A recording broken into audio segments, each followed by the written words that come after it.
You use this every single day. You tap your phone, scroll, swipe, zoom, and everything responds instantly. It feels effortless, almost obvious. But if you stop for a second and think about it, how does your phone know exactly where you touched? There are no buttons, no moving parts, nothing physically clicking underneath, just flat sheet of glass. So how does that glass know where your finger is?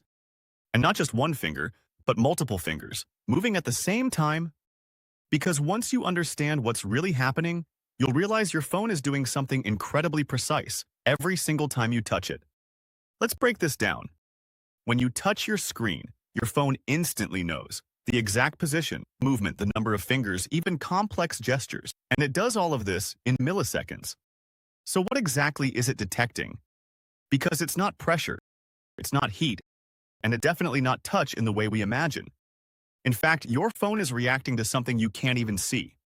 Modern smartphones use something called capacitive touch technology. Inside your screen, there's a very thin, transparent layer made from a conductive material.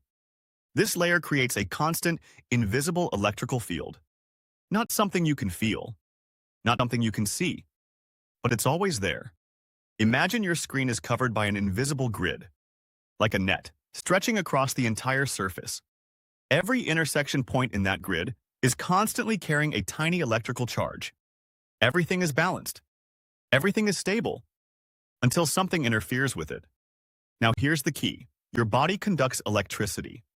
So when your finger touches the screen, you absorb a tiny amount of that electrical charge. This creates a disturbance in the grid. A very small change, but enough for your phone to detect. Your phone's sensors constantly monitor this grid.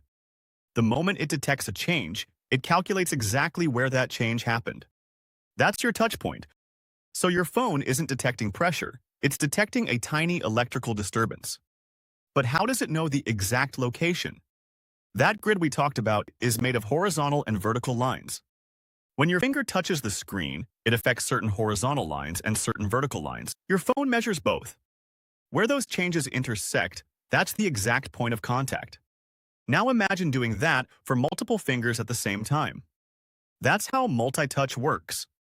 Your phone tracks multiple disturbances across the grid simultaneously. So when you pinch to zoom, it's calculating multiple points in real time and doing it instantly. Now here's something you've probably experienced. Sometimes touchscreens don't respond when you're wearing gloves. Why? Because most gloves don't conduct electricity. So when you touch the screen, nothing changes in the electrical field. No disturbance, no detection. That's why special gloves exist, with conductive material in the fingertips. You might also notice something else. Water can sometimes confuse your screen. That's because water can conduct electricity too. So, droplets on your screen can create false signals. Your phone tries to interpret them, but they don't behave like a finger. Before capacitive screens, there were resistive touch screens. Those actually relied on pressure. You had to physically press the screen to make two layers connect. But modern touchscreens are different. They don't need pressure. They just need electrical interaction. Another interesting part is speed. Your phone is constantly scanning the screen, hundreds of times per second, looking for any changes in that electrical grid. So the moment your finger touches the screen, it already knows, almost instantly. So every time you touch your phone, you're not pressing anything. You're interacting with an invisible electrical system that instantly detects even the smallest change. So next time you tap your screen, just remember, you're not just touching glass. You're interacting with electricity in a way you can't even see.